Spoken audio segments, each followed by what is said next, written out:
Jump right in, digital advertising. So let's talk about overview of advertising as a whole before we even jump into digital. So this is a great slide for people who have seen my previous sessions. I love leading with this slide because it's a very general overview of the media space where it stands today.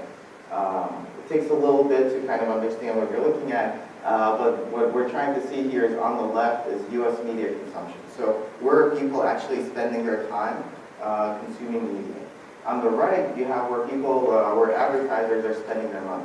So in a perfect world, that should really parallel, where the advertiser should really be chasing the audience where the audience is and spending proportionally. What's interesting is a huge disconnect where, and this is from last year, I'm sure the disconnect's even bigger this year, where 47% of media consumption happens online. So that's where consumers are actually going and spending their time. On the flip side, the biggest ad spend bucket is still TV. So companies are spending money in TV, even though the audience has been moving away from that category. A little story to kind of bring this all together. If we go back and trip down memory lane, go all the way back to a medium that's not big or popular today, but might set a good example of where we're heading with digital. So let's take a quick second and think about radio. For those familiar with the history of radio, it came out from World War I and then got popular after World War I into World War II. The technology itself was never meant as a tool for advertising or a medium for advertising.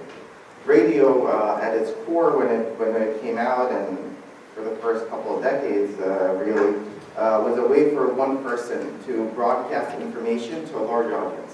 So you had stations set up where one person would sit and talk, and you had audiences set up. People in their houses had these big machines, big radio boxes. And it was a pastime. People would have dinner as a family. They would sit down and sit next to the radio box, and they would literally listen to what this one person was broadcasting. So actually it took a while before someone realized that I could advertise to this audience. This is an attentive audience. People are literally sitting there listening to this box, not moving, sitting by it, listening to it. Why shouldn't we advertise on it? And the beginning couple of years, even decades, you had the same disconnect where a lot of people were consuming media on radio, but advertising didn't quite catch up and created opportunity. And the first companies that advertised on radio actually did very well because their cost was still low and the audience was attentive and the audience was there. So the reason I like that example is that brings us back into 2017. Where you have a very similar disconnect. A lot of people feel like digital's been out for a long time and the opportunity is not there anymore, but the data shows that it really is because the ad spend still hasn't caught up. You still have a huge audience and the audience for digital is growing and growing, and you don't have the advertising dollars catching up with it yet. So that's why we're here today. That's why we're talking about digital, because it is still a huge opportunity, and we're going to talk about it in a little more detail in the coming slides.